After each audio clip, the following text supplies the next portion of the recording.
This program, of course, is presented by Pro Wrestling Illustrated, the most widely read, widely sold, and respected wrestling magazine in the world today.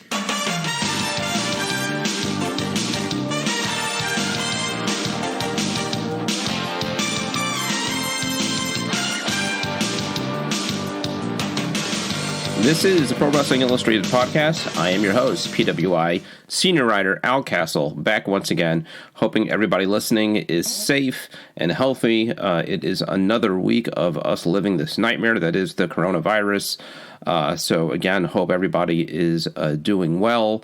Under the circumstances. If you're a wrestling fan, I guess at least you can take some solace in that there has been plenty of first-run content, a lot of debate on whether that is a good thing or not, and even more headlines in the last couple days with news that Florida will deem WWE an essential service, so they're getting back up and running with live events every week from the Performance Center, and I imagine that also opens the door for other promotions to get back and running out of Florida.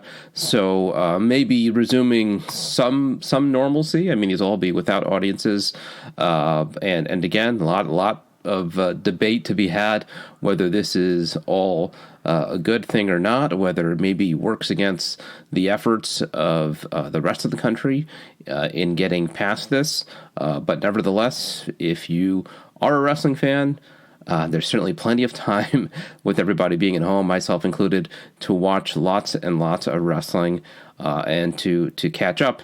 And there's been no shortage of news. And because of the circumstances, we've seen the presentation of wrestling change quite a bit. And that's what we're going to be talking about here in just a moment. It's going to be kind of a unique episode of the PWI Podcast. If you are a subscriber to the PWI weekly newsletter that goes out, a new feature that we've begun for the last few weeks, and something that we did over the weekend is the first ever PWI Writers Virtual Roundtable, which was a roundtable discussion with 4 members of the PWI staff. Is that right, or was it more than that? I guess it was 5. Myself, Kevin McElvaney, Brady Hicks, and Brian Solomon, and Mike Bessler. And we discussed the topic of cinematic pro wrestling matches, something we've seen a lot of in the last few weeks. Again, wrestling promotions kind of thinking outside the box and having to work without an audience. And I guess we're mostly talking about WWE here, but there has been a history of cinematic wrestling matches now dating back several years. So we talk a bit about the history of that and just kind of go around and share everybody's thoughts. And there was a range of opinion, as you know, I saw for myself live tweeting WrestleMania and getting feedback from fans about what they thought about probably the 2 matches that have been most talked about from this genre, and that is the Boneyard match at WrestleMania with The Undertaker and AJ Styles, and then the next night the Firefly Funhouse match between Bray Wyatt and John Cena. I wasn't a huge fan of either. I've come around a little bit on the Boneyard match, and still think the Firefly Funhouse is one of the worst things I ever saw in wrestling. But I think some well-reasoned debate by 5 different people who follow the business and are fans of the business and have varying viewpoints. So you'll definitely want to check it out. If again, if you're a subscriber to the newsletter, you've seen it already. So you should definitely do that. Go to PWI-online.com and you can subscribe to the PWI weekly newsletter, and more importantly, you could subscribe to PWI, the magazine, now in its 41st year of publication, and the current issue, the June 2020 issue, has got AJ Styles on the cover. He is our Wrestler of the Decade, as voted on by you, the PWI readers, and the whole issue features the PWI Decade Awards, the awards that you've come to expect at the beginning of each year, looking back on the previous year. We got a whole decade to look back on. So, match of the decade Wrestler of the Decade, Tag Team of the Decade, and so on, as voted by you, the readers. And there's a whole lot more in this issue as well, including my interview with AJ Styles, hot seat interview. You heard the audio here a few weeks back. We've got features on Tessa Blanchard, on Dana Brooks, the 25 under 25. That's 25 wrestlers who have a bright future ahead of them, all under 25 years of age, and all our usual columns and features, all here in a collector's edition. It is the Decade Awards issue. And again, what you want to do is go to PWI-online.com and subscribe. If you subscribe digitally, you'll get your digital edition faster to your inbox and also at a deeper discount. And either way, there are huge discounts to be had, more than half off the cover price if you subscribe. Definitely the way to go. So again, PWI- I got to remember this, PWI-online.com is the place to go. Also, pick up the PWI t-shirt from ProWrestlingTees.com and follow us on social media, whether it's Twitter, Instagram. It's at official PWI. You could also find us on Facebook. And please subscribe to the podcast wherever you get your podcasts and leave us a kind review if you like the work that we are doing here. And you can send us an email at pwipodcast@outlook.com or pwi@capitalpublishing.com with any questions, concerns you have about Pro Wrestling Illustrated.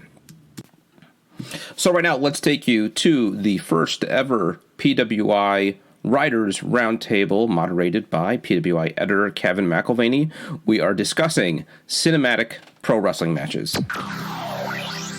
Hi, everybody, and welcome to the first ever PWI Virtual Roundtable. I'm Editor-in-Chief Kevin McElvaney. I am here with 4 PWI writers, and today we're going to be talking about a topic that's really a hot-button issue right now, and that's the concept of cinematic matches in pro wrestling, and kind of what they mean for the future of wrestling. I'd like to get right into it, so I'm just going to introduce everybody and sort of allow them to introduce themselves, I guess. So first up, we have contributing writer Brady Hicks. Hey, how's it going, guys? We have contributing writer Mike Bessler. Hey, good to see everybody. Hi, guys. Very, very dark room there, Mike. I'll work on it. It's mood lighting. He has very, very dark thoughts, so it's appropriate. And then right there we have senior writer Al Castle. Hi, everyone. This is all about safety and not at all about disguising my identity. Take your word for it. And then finally we have contributing writer and co-host of the PWI podcast with Al Castle, Brian Solomon. Hey, wrestling fans. It's very awkward for me to introduce people. I don't think I've ever had to do that before in my life. I mean, in that way, the evening news kind of way. So, I mean, let's get into it. I know we all have some different opinions on this topic of cinematic matches. They're not new. We have to acknowledge that right off the bat. This has been a thing to some degree in wrestling for years, many years. And then more popular in more recent years with the Matt Hardy final deletion, all that sort of thing.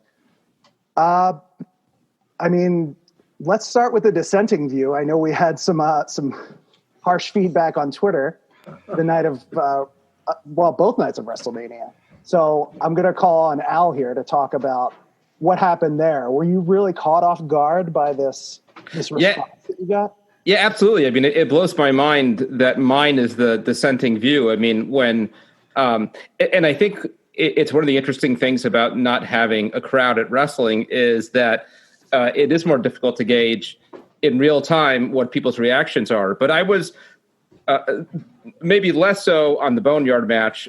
Absolutely, with the Firefly Funhouse, I was sure everyone was going to hate it as much as I hated it, and was blown away that it went over as well as it did. And the first thing that I'll say, and to some extent I'm speaking to the folks on Twitter, we could all have differing opinions, and that's cool. Honestly, I mean, I couldn't disagree more with folks who like this stuff, but that's cool. Different strokes for different folks. No reason to be disrespectful to anyone who has a differing point of view. But this whole weekend really has been fascinating to me in terms of really illustrating the changing tastes in wrestling fans. And like I told Brian on the podcast, I really feel like this was the week that I was kind of left behind, and it becomes clear that I am not the target generation of wrestling fans right now. Right. So actually so Brady was also live tweeting both nights of WrestleMania, and we've learned that that's very confusing for people. So we're probably not going to do that going forward. We kind of alternate. Brady's opinion was a little more forgiving toward the Boneyard match, and probably felt pretty similar to the way you did about the Firefly match. So Brady, like, what was your reaction to it? I was a little mets with the entire thing. I mean, the Boneyard match, I recognized the limitations that they had kind of going into it as far as the Undertaker and, you know, what he'd be able to do against somebody the caliber of AJ Styles and everything that he's able to pull off in the ring. I'm sure that the audience not being there played a part for sure. I was forgiving of it because, to me, a lot of times you have to suspend disbelief with an Undertaker match anyway. So I went along with it. I thought it was very well done for what it was. The Firefly Funhouse stuff blew me away because, and it was interesting. Believe me, it was funny. There were parts of it that I enjoyed, but they advertised it as a match, and I think that's where it kind of bugged me because it wasn't a match. There wasn't really a winner. It was very psychological, and it was full of all these inside jokes that, honestly, and maybe I'm stupid, but I didn't get everything that they were doing. I got a lot of it, but I didn't get everything. So I can't imagine that all these internet fans that were so upset that people wouldn't like it, that they got everything, because I didn't. Yeah, I mean, that's a fair point. It was definitely a divisive thing. I enjoyed personally the Boneyard match a lot more than the Firefly match, although I liked parts of the Firefly match. There were times when I thought this is pure wrestle crap. I think I texted that to one of my friends. This is total fodder for the Wrestle Crap website, and it'll be inducted one day. But then there were moments oh, okay, this is kind of trippy and cool, and I like elements of what they're doing. Again, not a wrestling match in the traditional sense, but I love David Lynch movies, and I mean, even the weird third season of Twin Peaks that a lot of people hated, I thought was great. So I like stuff like that, but it is not something I'm used to seeing in wrestling. One person I know who enjoyed this, actually. So Mike, you picked this for the PWI Weekly email newsletter, cheap plug, link in the description to sign up. We all picked our best and worst matches and a one-word review to describe WrestleMania as a whole. You picked the Firefly Funhouse match as your favorite match of both nights. So talk about that a little bit. I did, and just to pull the curtain back a little bit, I did not read the assignment properly, so I started out writing a 350-word essay on why I disliked the Goldberg Braun Strowman match, and then Kevin kind of reeled me in before I wrote another magnum opus on the Firefly fun match. And when I sent it in with that, I actually put parenthetically, sorry, not sorry. But the formatting for the email was pretty tight. I understand. I felt like it was the man trying to keep me down and not put my opinion out there because it didn't make the final one. But you did put Firefly Funhouse in there as my favorite match. It was the most enjoyable for me. I have seen a number of people kind of in the Al Castle camp where there's kind of a sky is falling kind of thing. If this is the future of wrestling, I'm out. And I these are friends of mine who are saying I'm going to cancel the network if they don't get it together, if they do more of this stuff.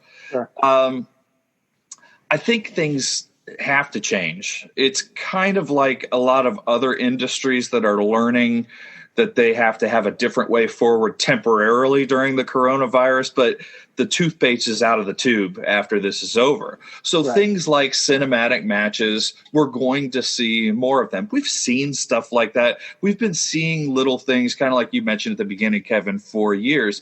Just, I think on the scale that it was presented this way, and again, Al's pretty smart, pretty astute guy, is a true wrestling aficionado. I can appreciate why somebody might go, what is this? I didn't think that I was supposed to be seeing this. Now we know, though, and I think we should be ready to see more of this kind of thing.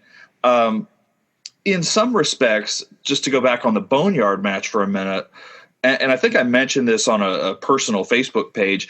This is, and we all do this. We're all wrestling fans. So we've been booking our own matches for years, whether it's with our own imaginary feds or WWE dream matches or whatever. I have imagined matches, quote unquote, like the Boneyard match before. So it didn't bother me to see that one. I was like, what am I seeing? This is really something. Firefly Funhouse match, I think, Kevin, you used the word trippy. That's what it was.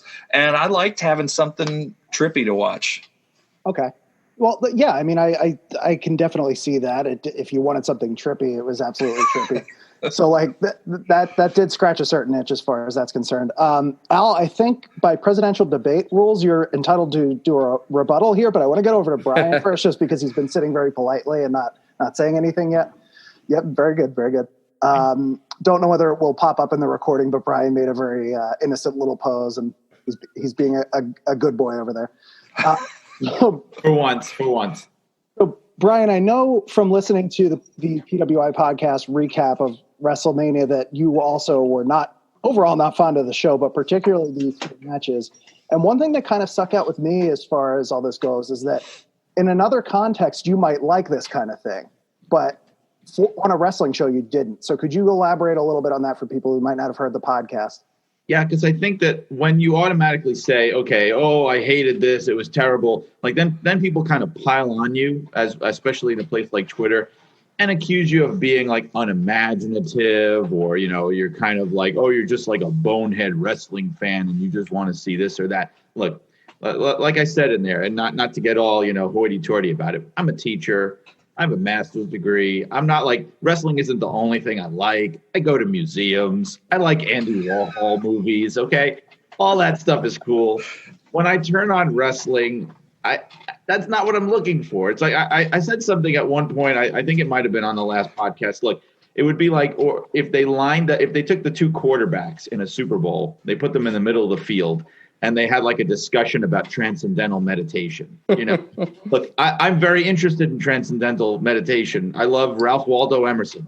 I'm not watching the Super Bowl, though, for that. And it's the same thing with this. That's just not what I was into seeing. Now, look, it was very well produced.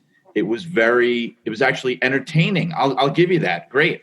I thought it would have worked really well as a way to build up the actual match, like a vignette or something to get you interested. Oh, Bray Wyatt is getting inside John Cena's head. What's going to happen when they actually get in the ring, But to just say, well, that's the match. Like that was what just happened, And I think the thing with me and Al, I'm going to try to give you a glimmer of hope here, because I know that on Twitter, it felt like we were definitely in the minority on that, and it feels like it's passing you by. But I think with so many things, I don't know how much of an accurate barometer Twitter actually is, because I have a feeling, hear me out on this, if there was a live crowd, 80,000 people, whatever it is, and they played that on the monitor there for a live crowd, I'm going to say that I do not think the response would be exactly warm by that live crowd.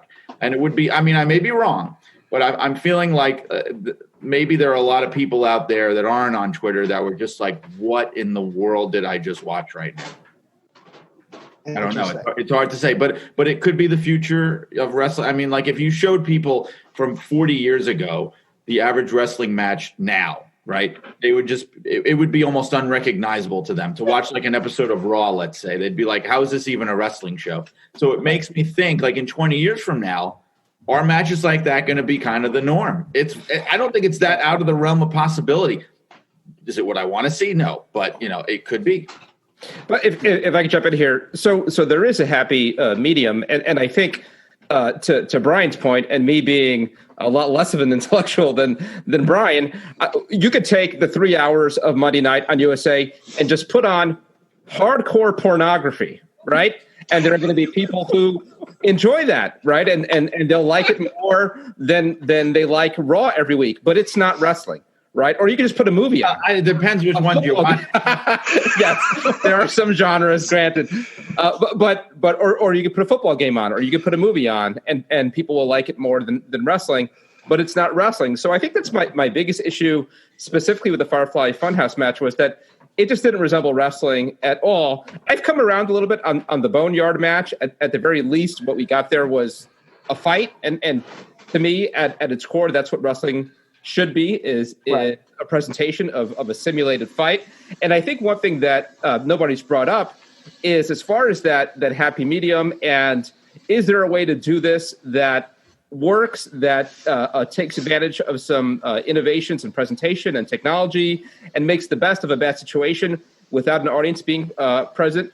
And the answer is yes. And that answer was Johnny Gargano and Tommaso Ciampa on Wednesday night, the third kind of forgotten cinematic match of the week. That it came after the other two, I think, hurt it some. And I think in isolation, if that's the only one that we saw, people would have been a lot higher about it than it was. It was also hurt by them repeating a lot of the stuff that Edge and Orton did in their match at WrestleMania. But I saw that match, and I absolutely thought this could be the future of wrestling. I didn't love that match, but I liked a lot about the presentation of that match. If you watch Dark Side of the Ring, and they have kind of like the very dramatic, smoky room kind of images, sure. It was sort of a whole match shot that way. But in the universe of pro wrestling, completely acceptable. It was just a match that was shot differently than you would shoot another match.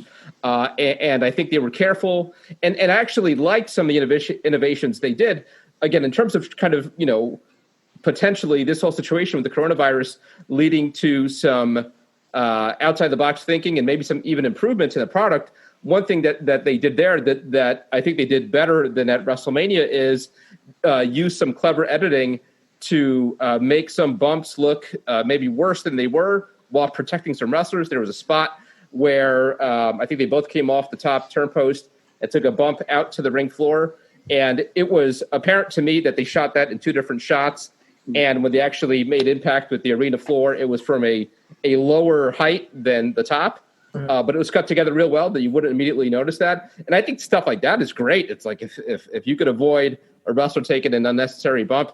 And that's the kind of stuff that you could do with the cinematic approach of wrestling. But at the end of the day, and this goes for every kind of presentation of wrestling, by and large, and it's not that I'm a total stick in the mud. I get stuff like Chikara and all that.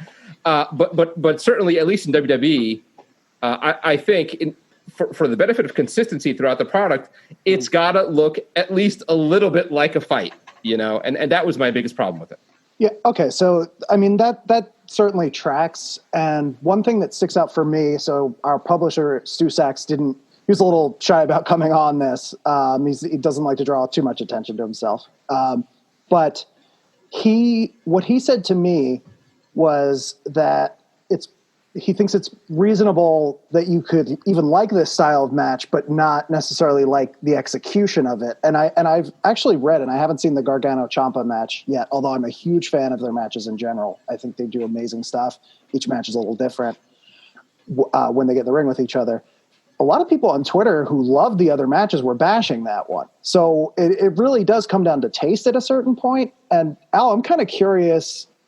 I mean, how did you view the Matt Hardy, the deletion matches, which actually at least ended in a pinfall and ultimately were matches in the traditional sense? Although you could argue the Boneyard match was a buried alive match, so that at least, had a clear outcome. Yeah. I'm mindful of there being a little bit of hypocrisy in all of this. I think that Matt Hardy did it in some ways, helped some people accept these others matches, and in other ways kind of hurt it because it's sort of like we've seen this already. It kind of looks like a ripoff. But I'll say that even the Matt Hardy matches didn't take it as far as the Firefly Funhouse match did, because as you touched on, Kevin, at the end of the day, it was a fight, right? I mean, what we were watching were, whether it was the matches with Matt Hardy or Bray Wyatt or whoever else, you were watching a fight in a certain setting, and it was documented by cameras. And I even thought, I think it was the Jeff Hardy one, the Ultimate Deletion, that they even took some steps that WWE didn't if you remember, they showed the referee pulling up in his car to the Hardy compound.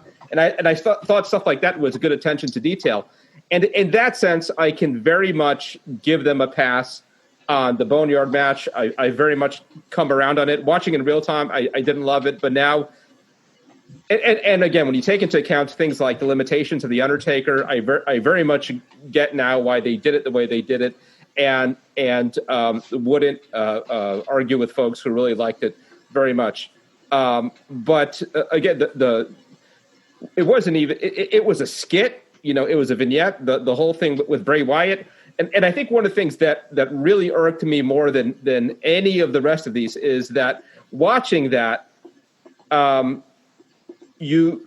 was so clear in the presentation that it required these two mortal enemies to work together, right? So Cena's got to change into all these different costumes, and he's got to play along. So it's hard to communicate in that storyline that this is how these two mortal enemies are settling the score, when clearly throughout they are working together. And this goes to something that Brian and I talked about on the podcast, and I think it's the one consistent thing I'm hearing over and over from defenders of these matches is that they appreciate the creativity. And, I like creativity as much as the next guy, but in the context of a fight, nobody cares if you're creative or not. What you're looking for is rage and passion and all that. I always go back to Steve Austin, Bret Hart, WrestleMania 13. That's what a match between two people who hate each other is supposed to look like. And not to go too far afield here, but some of this was also apparent in the Randy Orton Edge match, where it seemed like they were more intent on getting points for creativity and innovation than they were just to communicate that these guys hate each other and want to hurt each other.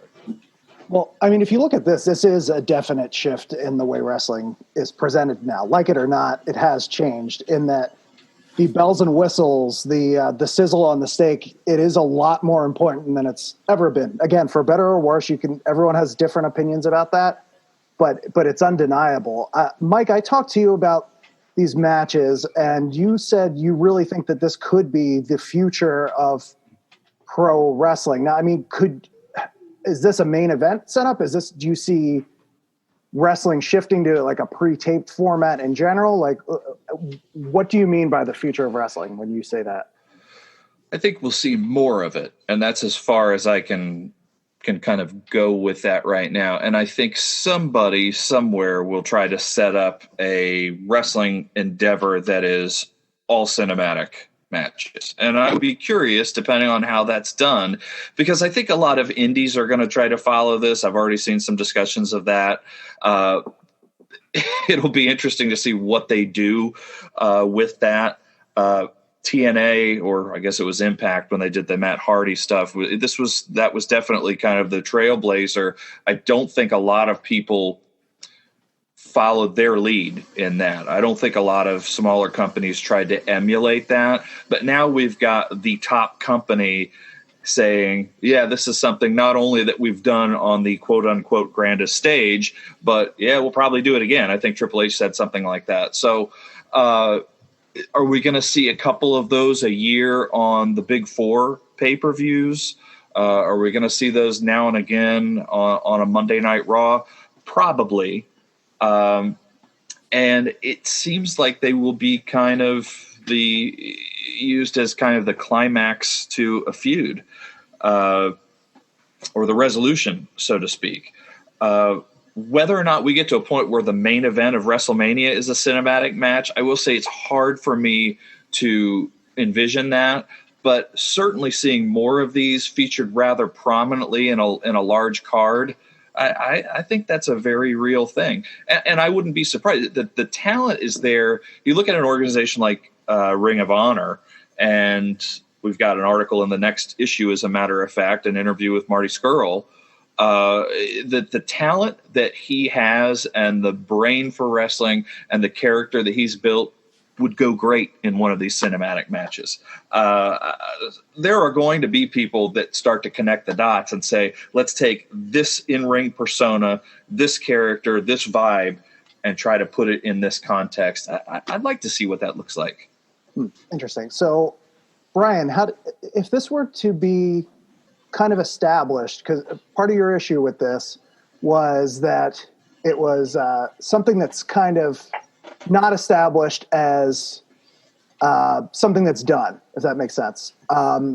It's sort of a left turn for wrestling. What if this becomes just another type of stipulation that ends a feud? Does your opinion about this soften if that's the case? I think it can become that, but I think if it does become that, we have to kind of be aware of something here. So like the one thing that makes this different from any other development in wrestling before is that, if for the last century to century and a half, like the one thing that's unified professional wrestling, no matter how much it's changed and become unrecognizable from one generation to the next, is that it's live entertainment, or it's a live, whatever you want to call it. It's a live show in front of an audience, in front of spectators, that's presented in the same way that a sporting event is presented, even if it's not a sporting event. So when you take this turn, right, then you're really taking it somewhere that it's never been before. And I think if it becomes more of a payoff for big matches, then what you're doing is you're really, this is the ultimate evolution of wrestling as entertainment, in the sense that like Al was saying, you can't really think about kayfabe anymore. You can't think about suspension of disbelief, because yes, Undertaker or even more, Bray Wyatt and John Cena, yes, they had to cooperate in order to put that match on, whatever it was. But like Rick Grimes and Negan on The Walking Dead, right? The actors, if you watch that show, the actors that play them, even though they're mortal enemies, they have to cooperate in order to shoot the scenes that they're shooting. And the reason they do that is because they're not really enemies. They're just performers playing a part. So it's almost like that's where this is going. And the average younger fan doesn't really seem to care about that. That, yes, of course they're performers playing a part. Like, of course. Like, what else did you think they were? Do you think they really hate each other? Of course they don't. Like, that's kind of like the prevailing view among fans of a certain generation. Like, it's silly. I mean, this is not my opinion, but it's silly to even have that pretense. Like, oh, yeah, Bray Wyatt and John Cena, wow, they don't really hate each other. Big shock. Like, I think that's what how a lot of young fans view it. And even if I disagree, because I enjoy suspension of disbelief, it frees up the product and it frees up the fans to do way, way out in left field stuff like this, because you no longer have to maintain that illusion where we used to in the old days be like, well, how did they get in this situation? You have to do mental gymnastics, right? These young fans don't care about that. But I think if it keeps going that way, where it's like more and more matches, you may wind up eventually seeing wrestling that's no longer live entertainment, because that's the one thing you can't do. Right. So, can I make one more quick point on that? The live spectacle of it really has changed and decreased quite a bit the last couple of years, the number of people showing up to shows and so forth. So you do have the at-home audience and the online audience being the lion's share of who's watching the match. And I'll point this towards my buddy Al, who I know has been really critical in the past of, I think, Al, I've mentioned this to you before in other contexts, the trash can wrestling type thing. Would you rather see, sitting at home, a dog collar match or a battle at the edge of time? I would rather spend 15, 20 minutes watching these characters that I like do some kind of otherworldly battle at the edge of time for maybe the first and only time than a dog collar match or or some kind of Taipei death match. Maybe a little unfair that you picked the most boring stipulation match in the entire book. Yeah.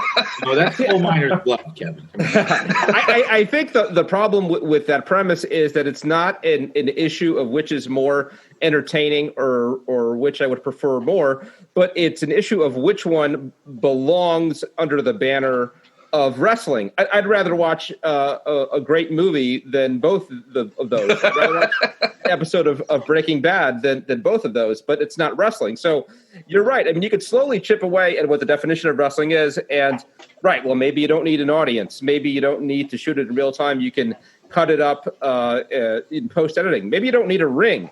Maybe you don't need wrestlers to wear trunks. Maybe you don't need pinfalls or a referee. And with each thing that you're stripping away, it's not even a matter of better or worse. It's just, this isn't even recognizable to what wrestling is anymore. We're just talking about a different form of entertainment. And I think part of that is what WWE wants. I mean, there's always been, I think, among the McMahons, a little bit of disdain for being wrestling promoters. So I do think that they want to branch out. But and this might come off as just as an insult, and maybe it is. But the point is, if they try to be more than they are, if they try to just be, I've been binge watching Breaking Bad here in quarantine with my family, and I've seen it before, but I saw it in real time before over years and years and years, and now we've gotten through 5 seasons in whatever it's been, 2 weeks, and so I have a different appreciation for the nuance of storytelling and how things that they set up in season 1 start paying off in season 5. And just the careful craftsmanship. And WWE can't remember what they did last week, right, in terms of storylines. So the idea that they can create, this high art concept, cinematic wrestling storytelling, I just don't buy it. And so I think wrestling fans put aside everything else, right, about whether this belongs on a wrestling show or not. I also think it just wasn't that good. The Firefly Funhouse. I don't think it was that clever. I don't think it was that well shot. I don't think it was that well written. I don't think it was that well acted. It was different, and I think fans give it a lot of points for being different and for innovation. But if you were judging it next to a Breaking Bad or any other show on network television, it would fall way, way short. Well, I think the reason I brought up Twin Peaks season 3 is just because it's, apart from being, again, a big Twin Peaks dork, is that it wasn't linear, and it was like a lot of unresolved issues, a lot of like stream of consciousness. And I think this is what this was. It was really more like a weird art film, like Brian said on the podcast. So, I mean, it is different, and you can absolutely look at that and be like, this is crap. I like story. And that's valid, just as it's valid to say, I like this really oddball crap that hardly makes sense. I want Tim and Eric wrestling, basically. That's okay. If people want that, that's what they want. I think there's room out there. And I understand people who want the more traditional stuff too. Brady, I'm just going to give you a tough question. Does kayfabe matter anymore in 2020? I've been struggling with that for 20 years now. There was an episode of No, he finally gets Raw, to talk. There was an episode of like Raw from like probably 10 years ago, I remember, and like Dolph Ziggler got hit on the head, and I vaguely remember like the little cartoon birds kind of flying around his head in post production. Like, to me, I mean, what was your question? Does kayfabe matter in 2020? Does it matter? I mean, I like to think that it matters, and I think that there's a certain segment of the fans that certainly still buy into it, but I mean, by and large, no. I mean, it's pretty much over, unfortunately. Just my opinion.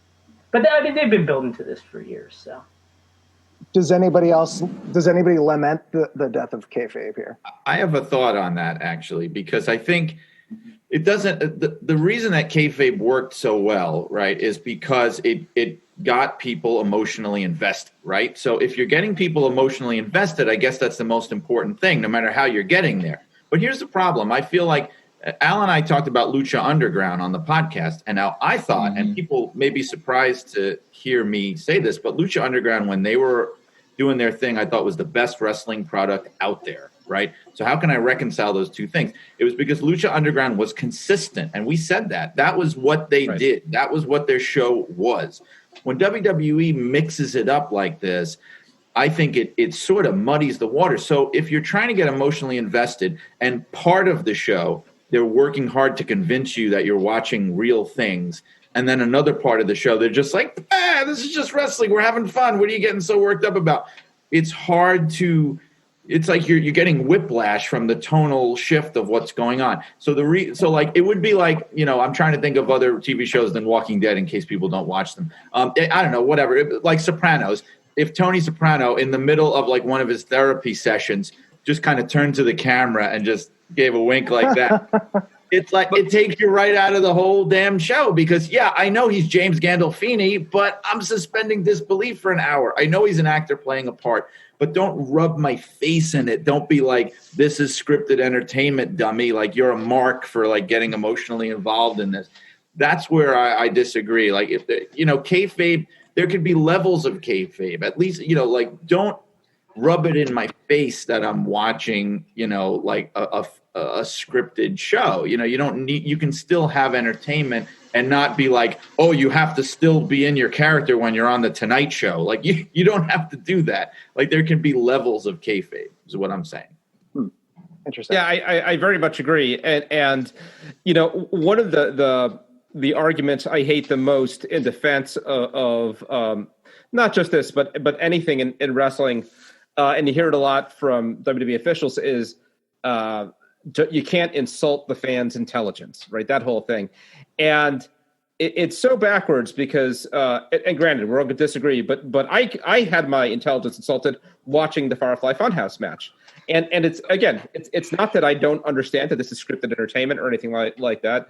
But I think Brian said it best. I mean, there needs to be, I feel like, a set of parameters in the presentation. I, too, like Lucha Underground because they're consistent throughout.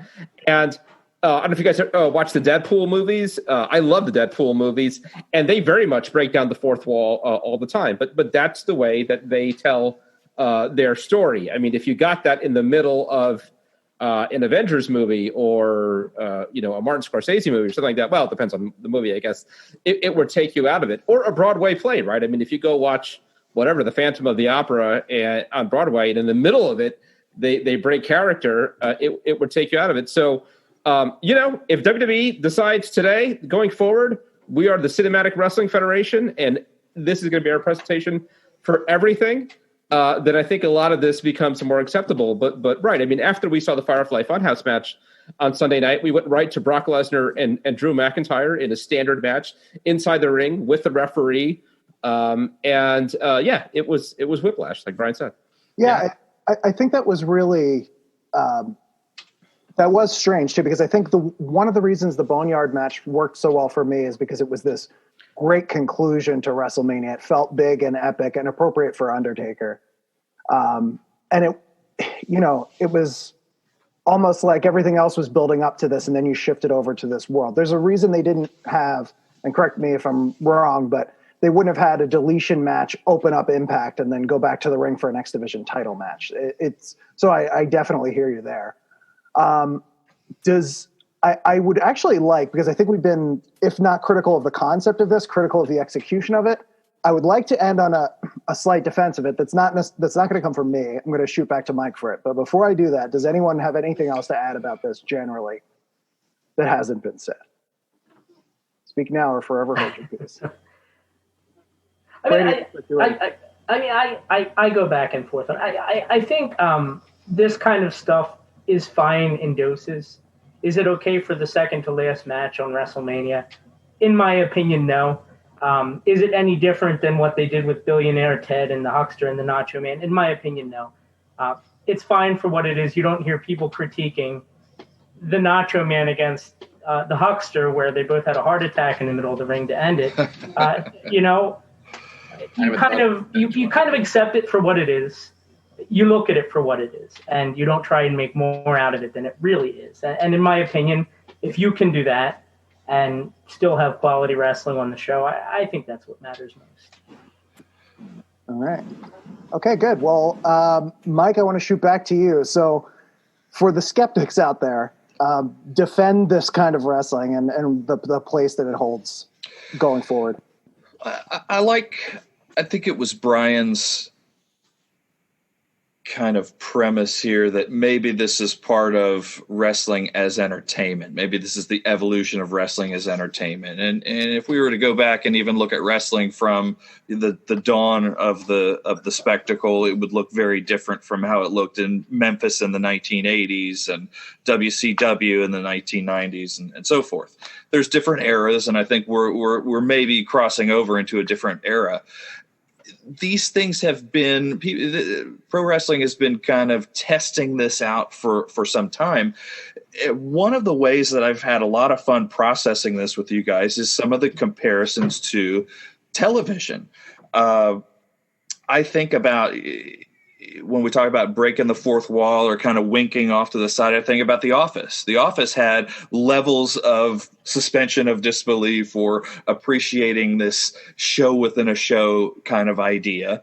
And maybe there's a little bit of that going on. I think if anybody here is a Curb Your Enthusiasm fan, there was the great episode where Larry David was in the on-stage production of The Producers and totally lost. Was it The Producers? Does anybody remember that show? Lost his place in the middle of the episode, totally went off script, started doing kind of a stand-up observational kind of thing. They thought it was going to destroy the show, totally turned the show around, and it was this new thing that everybody embraced. Fictional, I know, but it kind of reminds me a little bit of maybe a counterpoint to some of the things we've talked about. At the end of the day, I think one of the best comparisons to a television event and WrestleMania being an entirely cinematic production start to finish this year. That's what it was. There's so much production, post-production, things like that, different than anything we've ever seen. Reminds me a lot of the Simpsons episode where they had the film festival. And everybody in Springfield made their own kind of, somebody used the phrase art film earlier. The question becomes, I think, among wrestling fans, is this Barney Gumbel's art film that won the contest, or was it man getting hit in the groin by a football? Oh, as we all know, man getting hit by football wound up being remade as a George C. Scott movie, and did win the Oscar for it. So that kind of worked out. All right, so gentlemen, thank you for joining me for this, and let's do it again soon. And watching this at home or wherever you are, thanks for tuning in. Be sure to subscribe to our YouTube channel, subscribe to the PWI Weekly, and most importantly, subscribe to Pro Wrestling Illustrated. 50% off the cover price. If you're buying 3 magazines all year, if you normally buy the 500, the Women's 100, the year-end awards, already you're saving. So go ahead and do it, and let us know what you think in the comments, and try and be nice about it.